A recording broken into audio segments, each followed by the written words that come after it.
The Pixel 4a is the second of the A series and was definitely a weird one. This one came 2 months before the Pixel 5, which was released with the Pixel 4a 5G, which all three are different sized phones. Either way, the Pixel 4a was the classic budget phone that you could buy and has seemed to hold up over the years, but is it still worth using going into 2023? Hello everyone, this is Matt from Real World Review, and today we're going to look at this weird budget Pixel. You can go check out the social media listed above, and I will explain this phone to you. Let's get started. Now this is a disappointment to me. One thing about this phone is that it was used daily and didn't really retain any screen burn, but the screen quality isn't as good as I remember. This is a 5.8-inch 1080p OLED display with a refresh rate of 60Hz and 443 pixels per inch. The screen brightness has been difficult for me, hitting about 450 nits, though it does seem a little bit dimmer. While I did find times wishing that the screen was a little bit brighter, I didn't really have any issues with it hurting my eyes, so I guess you win some and lose some.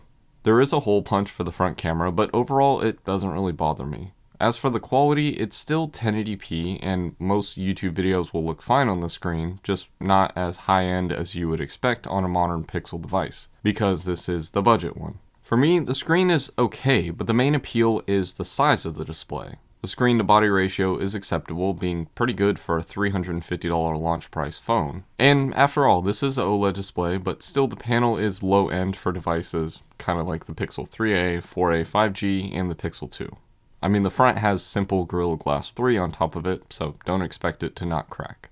We do still get the benefits of being OLED and a Pixel device, so the always on display is here as well as tap to wake. To be honest, I didn't really have any issues with the screen other than the brightness, so I don't think you will either. Moving away from the screen, the phone is obviously a budget move. The back is all plastic, while the metal is really just inside of the phone for structure. The back features this mini Pixel 4 camera area with only one camera sensor and a flash, with the fingerprint scanner in the middle. And that's really it. The top of the phone, we get a headset jack, making this the midpoint on the timeline of Pixel A series phones with a headset jack, being a thing of the past with the Pixel 6a. There's also a microphone here, but again, a headset jack.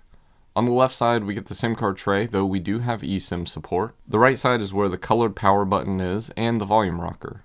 Then on the bottom, we get another microphone grill, loudspeaker grill, and USB-C 3.1 port on the bottom, allowing for 5 gigabit per second transfer speed and 18 watts of wired charging. Of course, this transfer speed is controlled by the internal storage. I'll tell you a little bit more about that in a few seconds. But something to note is that the loudspeaker pairs with the earpiece on the top to give you respectful sound, just not the loudest. Also, when you do max it out, the quality drops. Still nice to get dual speakers, even though the sound is closer to the Pixel 3a rather than the Pixel 4. Still better than the Pixel 5 though. Moving inside, we do lose something that was introduced with the Pixel 2, which is the squeeze feature. I forgot to remind people about that when I recently reviewed the Pixel 5, but starting with the Pixel 4a, the squeeze feature is no longer in any of the phones. But that's just for the assistant, and there are many ways to get around that. As for powering the phone, we get the Snapdragon 730G chip with 6GB of RAM and 128GB of UFS 2.1 storage. The chip runs similar to something like a Pixel 3, and it shows, but it's still strong enough to run Android 13, which is what it has now. Gameplay is what you would expect, playable at reasonable resolutions, but not really the best for heavy gaming. While I see frame drops from normal apps, the loading of apps is still fairly fast and doesn't really leave you waiting too much.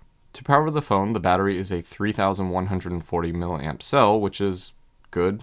For me, it lasts all day, but with 3 to 4 hours of screen on time max. This, mixed with somewhat clunky operations, leaves me wanting more, but feels acceptable for this phone that runs Android 13 and costs about $100 used. The price, the size, and the weight, being 143 grams, are all things that leave people attracted to this otherwise lackluster phone. Oh, the cameras. It is a Pixel phone, so we can't forget about those, though, just like the iPhone SE, you'd be forgiven if you did forget about them. There are two sensors, one being a fixed 8-megapixel camera in the front hole punch, with the rear being a 12.2-megapixel sensor that is optically stabilized. The front is okay, and really the quality is ruined by my screen repair that I did on this phone, but even then the quality could be a little bit better. And video is only 1080p at 30 frames per second, so don't expect much from that. The rear camera is good, but the phone's hardware kinda wears it down. While this can shoot 4K, it only does it at 30 frames per second, but it's acceptable for the processor. The shots, however, are just one style, just a regular shot, no zooming or ultra wide. I wasn't going to add an extra section for photos, but I have a bunch, so enjoy.